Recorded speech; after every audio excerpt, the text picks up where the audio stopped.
یا ایھا الذین آمنوا لا تقولوا راعنا وقولوا انظرنا واسمعوا وللکافرین عذاب علیم۔ نبی پاک صلی اللہ علیہ وسلم کی خدمت میں یہودی جب آتے نا تو ہر طرح سے کوشش کرتے کسی نہ کسی طرح سے ان کو ضرر ہو سکے، جس سے انسان کو عداوت ہوتی ہے، دشمنی ہوتی ہے، آدمی دشمنی جب ٹھان لیتا ہے تو پھر آدمی کیا کوشش کرتا ہے وہ کسی طرح سے یہ ختم ہو جائے کسی طرح سے۔ اللہ اکبر۔ تو اس طرح سے یہودی رسول پاک صلی اللہ علیہ وسلم کی خدمت میں آتے اور ہر قسم کی اذیت اور تکلیف دینے کی کوشش کرتے، اور آپ علیہ السلام کے پاس آ کے بیٹھتے، بات سنتے، لیکن چونکہ اندر حسد اور کینہ اور بغض بھرا ہوا ہوتا تھا تو صحابہ نبی علیہ السلام کی جب بات سنتے نا تو کہتے راعنا یا رسول اللہ، اللہ کے رسول ہماری رعایت فرمائیے، ہمیں دوبارہ بتائیے۔ تو یہودی اس لفظ کو سن لیا، انہوں نے اس لفظ کو کھینچ کر کہا راعنا یا رسول اللہ۔ راعنا کا معنی اے چرواہے، اور راعنا کا معنی ہے ہماری رعایت کیجیے۔ تو یہودی اس سے مراد گالی لیتے تھے، تو مسلمانوں کو منع کیا کہ بھائی تم ایسا لفظ مت کہو جس میں دو احتمال نکلتے ہوں، یہ بھی ہو سکتا ہو یہ بھی ہو سکتا ہو، غلط معنی بھی ہے ٹھیک معنی بھی ہے۔ آپ گو کہ غلط معنی مراد نہیں لیتے ہو، لیکن آپ ایسا موہوم لفظ کیوں بولتے ہو، ذو معنی لفظ آپ کیوں بولتے ہو، سمجھے جی؟ تو اس لیے ایسے الفاظ سے احتیاط کیا جائے۔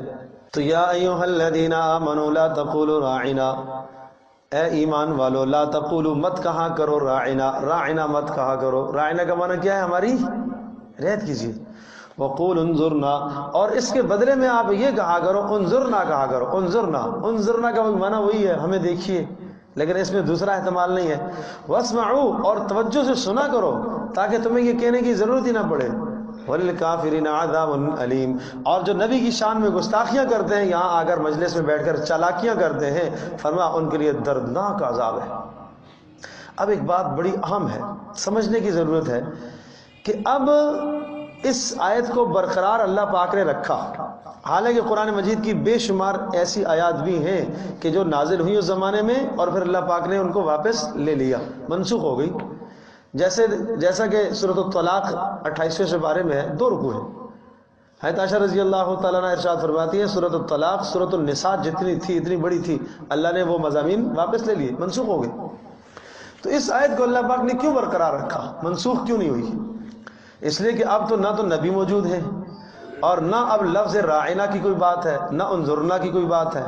اس لیے کہ قرآن مجید تو پوری دنیا کے لیے ہے، عالمی کتاب ہے، عربی زبان کے ساتھ مختص نہیں ہے، اور یہ لفظ جو دونوں کے دونوں ہیں یہ نبی علیہ السلام کے ساتھ خاص ہیں اور نبی علیہ السلام کی زبان کے ساتھ خاص ہیں۔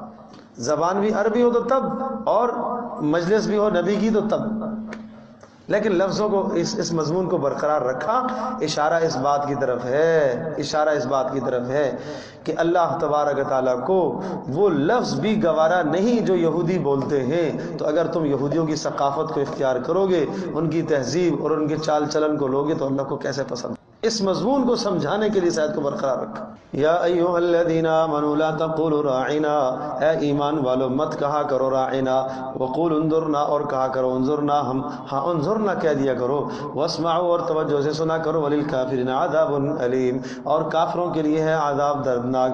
ما یود الذین کفروا من اہل الکتاب، ما یود الذین نہیں چاہتے ہیں، ما نہیں یود چاہتے، الذین وہ لوگ کفروا جنہوں نے کفر کیا، من اہل الکتاب چاہے وہ اہل کتاب میں سے ہوں، وللمشرکین اور چاہے وہ مشرکین ہوں، یہ سب نہیں چاہتے۔ کیا نہیں چاہتے؟ ان ینزل کہ اتار دیا جائے علیکم اے مسلمانوں تمہارے اوپر، من خیر کوئی بھی بھلائی، من ربکم تمہارے پروردگار کی طرف سے۔ وحی کا اترنا انہیں اچھا تھوڑی لگتا ہے۔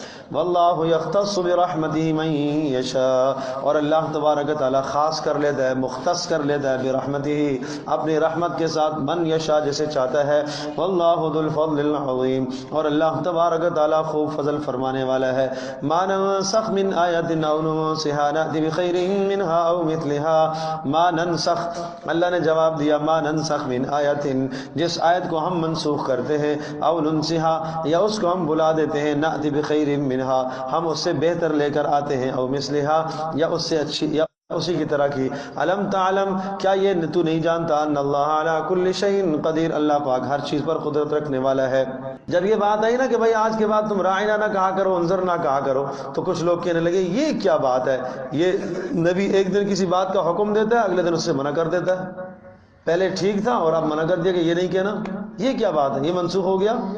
تو جب احکام یا بات کوئی منسوخ ہو جاتی تو اس پر یہ اشکال کرتے، تو اس پر جواب دیا کہ اللہ تبارک و تعالیٰ نے ارشاد فرمایا کہ ہم جانتے ہیں کہ اس وقت تمہارے لیے کیا بہتر ہے، کون سا کام بہتر ہے، جس آیت کو ہم منسوخ کرتے ہیں اس سے بہتر ہم تمہیں دیتے ہیں، یا اس کی طرح کی ہم تمہیں دوسری دیتے ہیں۔ یہاں ایک بات اور ذہن نشین فرما لیں کہ منسوخ کیوں ہوتا ہے۔ دیکھو، امت کی تربیت کی گئی اور ابتدا میں تربیت کی گئی جس طرح سے ایک مریض حد درجے کا بیمار ہوتا ہے، اور بیمار جو ہے اسے کیا کرتا ہے، ڈاکٹر اور طبیب اسے ایک دوا دیتا ہے اور چند دن تک وہ دوا استعمال کراتا ہے اور اس کے بعد دوا بدل دیتا ہے۔ یہ معنی نہیں ہے کہ پہلے والی دوا غلط تھی، پہلے آپ کا معدہ اس دوسری دوا کو قبول کرنے کی صلاحیت نہیں رکھتا تھا، پہلے صلاحیت بنائی گئی ہے، اب دوسری دوا آپ کو دی گئی ہے۔ بالکل اسی طرح سے پہلے امت کا مزاج اور تھا، اس مزاج کو بدلنے کے لیے کچھ احکام آئے، اور جب مزاج بدل گیا تو پھر اللہ پاک نے دوسرے احکام عطا فرمائے۔ تو اس طرح سے یہ منسوخ کا سلسلہ ہے۔ علم تعلم ان اللہ، علم تعلم کیا تو نہیں جانتا، ان اللہ پاک وہ ذات لہ ملک السماوات والارض، آسمانوں اور زمینوں کے اندر جو کچھ ہے اسی کے لیے، وما لکم من دون اللہ، اور نہیں ہے اللہ کے سوا، وما لکم نہیں ہے تمہارے لیے، من دون اللہ اللہ کے سوا، من ولی کوئی مددگار، ولا نصیر ہے نہیں، ولی کوئی مددگار، ولا نصیر اور کوئی عذاب کا روکنے والا۔ ولی کام بنانے والا جو آپ کی مشکل میں کام آئے، اور نصیر جو مدد کرے۔